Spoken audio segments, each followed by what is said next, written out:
Hello and welcome back to my channel. This is Precautions Thakur. Today I have chosen the topic fire safety. Fire safety recommended by the audience, which I love it most because the comment and the recommendation shows the engagement of the audience. So most welcome and also encourage to all the audience that they involve with us and they recommend many of the topic and I will make video over them. So starting with the fire. Fire is the invisible visual effect of the combustion process, a very special chemical process which require three elements. The first one is fuel to burn, second is heat, the source of ignition, and the third is oxygen to fire to begin. To start fire we must have these all three elements, and to exist them it should be all three elements continue. Now as we know, the fire is the most important element of the human life. Without it, life cannot move on. But if the fire is without purpose, then it can destroy the humankind, human civilization. That can damage to the property as well as the human or the rest of the animal. So we must control the unwanted fire, the unwanted spread of the fire. Before controlling, we should know the classification of the fire, because all fire you cannot extinguish with the same extinguisher. So the standard authority have divided them in many various classes. So the classes is like class A, class B, class C, class D, class E, class F, or someone is calling it class K. Now starting with class A, that is involving to the woods like solid materials. Class B is for the liquid flammable, which is the flammable liquid like petrol, kerosene, diesel, something. Then class C is the gases, propane, butane. Class D is for the metals, and class F, class E most important is that electrical hazards, which is not given by the agency, but for the convenience people call it class E.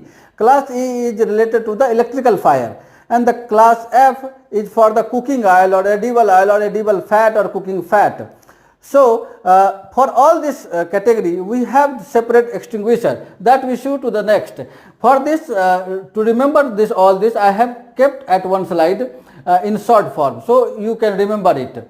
Now the fire safety that we are discussing, before to go in the fire safety, as we understand the classification, so similarly there are different types of extinguisher for different classes of fire.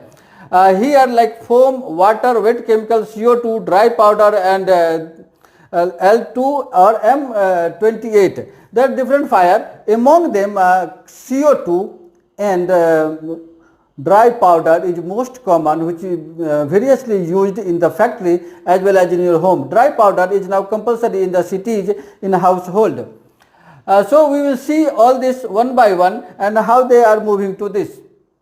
So now identification, before to spray it over the fire we should identify this, that how we identify this. So the first one is foam extinguisher. Foam extinguisher is written over the red letter over the cream panel, which is here looking like yellowish, but it is actually the cream panel. Then the wet chemical red with a yellow panel.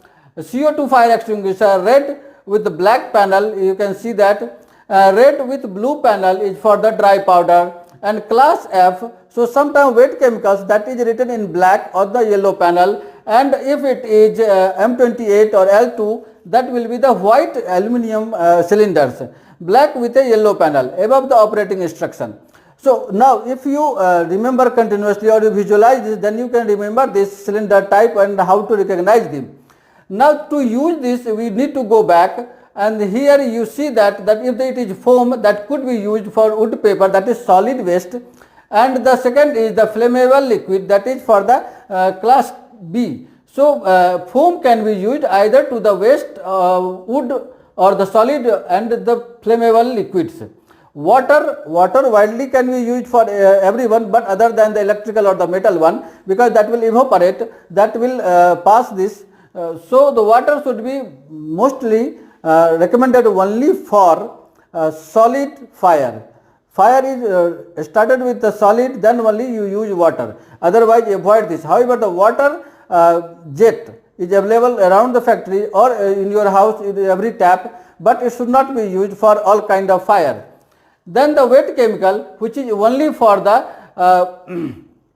wood, paper or plastic, that is solid fire, and for the cooking oil can be used this wet chemical. But here wet chemical you can use, but in the kitchen if it is heaven, you are recommended to use L2 powder, or you can mix with this sodium chloride to get it extinguished very easily. Then the CO2 mostly used for liquid and the electrical fire. However, the dry powder sometimes people use it, but it is recommended better to have only this.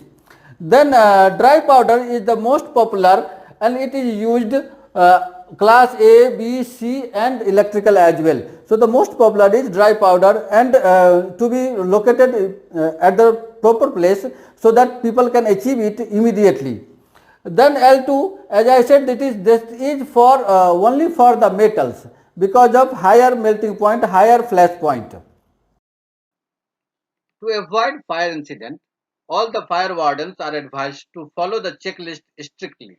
The points in checklists are clear and accessible escape route, firefighting equipment available throughout the entire property, fully working, regularly tested fire alarm, a set of fire precautions advertised for your employees, your staff regularly trained in fire safety, a sectioned area for smokers, fire extinguisher services, and replaced on a regular basis.